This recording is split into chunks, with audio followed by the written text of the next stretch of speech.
from Zayda that stand out in my mind the most, and which I will personally remember him most by. Excuse me, Motti. For those who are standing, there's some things over here, so you can all come around here and take a seat.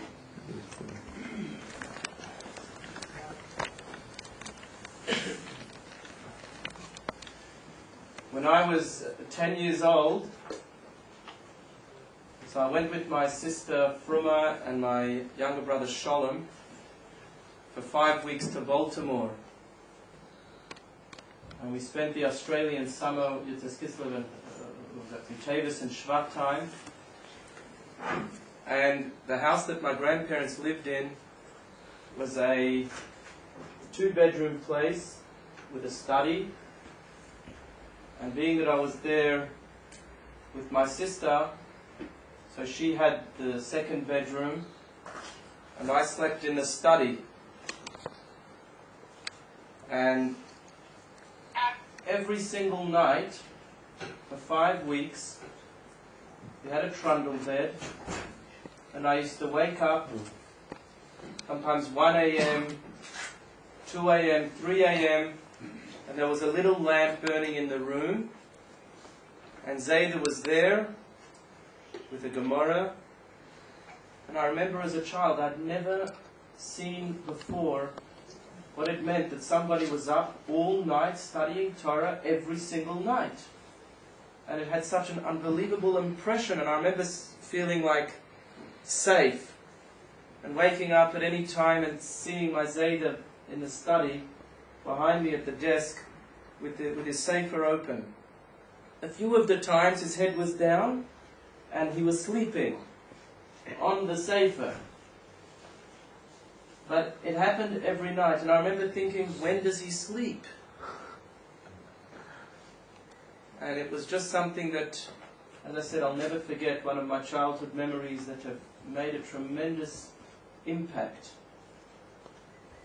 of actually being able to see and visualize somebody that actually spends their life day and night studying Torah and davening. Right after Gimel Tammuz, the day that the Rebbe passed away, I was in New York. And of course, to all of those that remember in 1994, what a terrible, horrific experience we all went through, and the Rebbe having passed away. And I came back from the Rebbe's funeral. It was a Sunday afternoon. The funeral was held in Queens.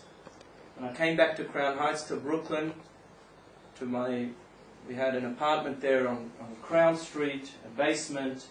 And I remember coming home and being totally and completely devastated and not knowing, what's going to happen next. I was maybe 20 or 21 years old at the time. And my grandfather had come in from Baltimore for the funeral. And he too came back to the basement right after the funeral. And I remember coming in 5 or 6 o'clock in the afternoon, and we were crying, and we didn't know what world we were in. And my Zayda said to me, and I said to Zayda, what's going to be? The Rebbe passed away. And Zayda looked at me and he said, the Rebbe will always be with you. Because the Rebbe will never leave you. And he says, I want to tell you a story. He says, on the day of my chuppah, going back to which year, Rabbi, was Zayda married? 1943. Yeah? 1943. This is going back 50 years before this. He said that on the day of his chuppah, he went to see the previous Rebbe. And he invited the Rebbe to come to his chuppah. He was getting married that day. And the Rebbe never really went to chuppahs anymore. The Rebbe himself wasn't that well. The previous Rebbe I'm talking about. And he didn't go to chuppahs. So, but he was a Talmud. He was a very close student of the Rebbe. So Zayda said, I thought maybe give the invitation and see what happens. And when I invited the Rebbe stopped. He was at his desk in his office, and he looked at me and he said in Yiddish, Als du wirst trachten wegen mir unter ein Chuppah, will ich sein mit dir zusammen. If you will think about me under your chuppah, I will be with you together. And then he said that he went to the chuppah.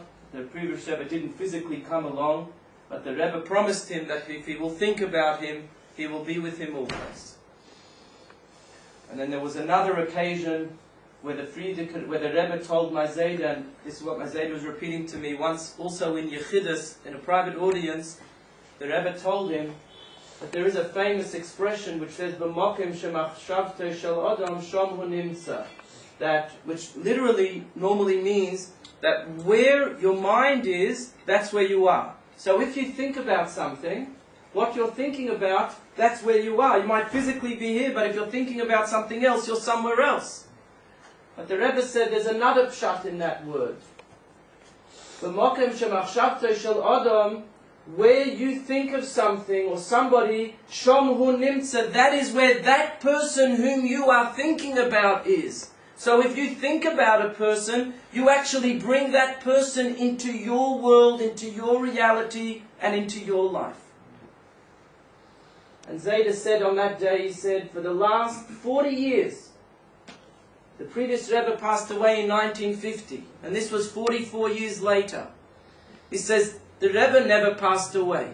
He has been with me always, day and night. And I live with his inspiration and with his energy, and I picture him, and I am inspired by him. And those words on the day of Gimel Tammuz had such an impact on me, because I was able to see somebody that had lived through what we were living through, and was a living example 45 years down the track. Somebody who could live his life in reality, not just give you a story, but something that was so real and you could feel it.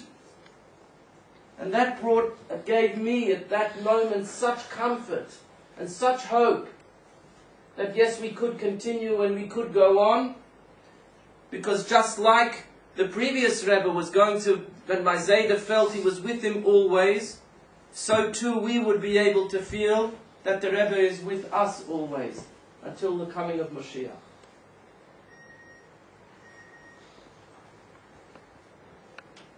And as everybody knows, the Rebbe, Zayda was I think he was one of the tzaddikim of today's generation upon whom the world stood. Every generation have their tzaddikim. And I just want to conclude by saying that hopefully Zayda will be able to be a Melitz Yosha for all of us. And his example and what he lived for and the way he lived his life is something that none of us are ever going to forget. And he was a living example that all the teachings of Hasidus, all the teachings of the Rebbe, was something real that you could not only strive to have, but you could actually live it.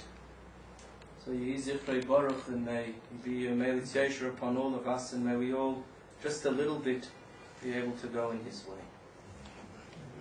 Amen.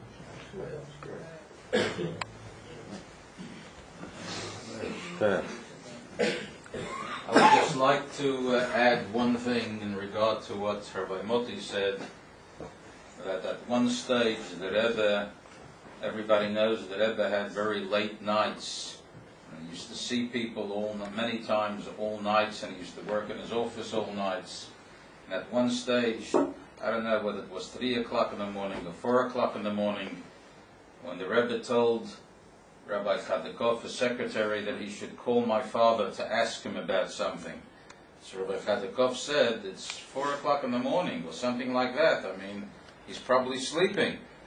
So the Rebbe said he probably either hasn't gone to sleep yet or he's already gotten up.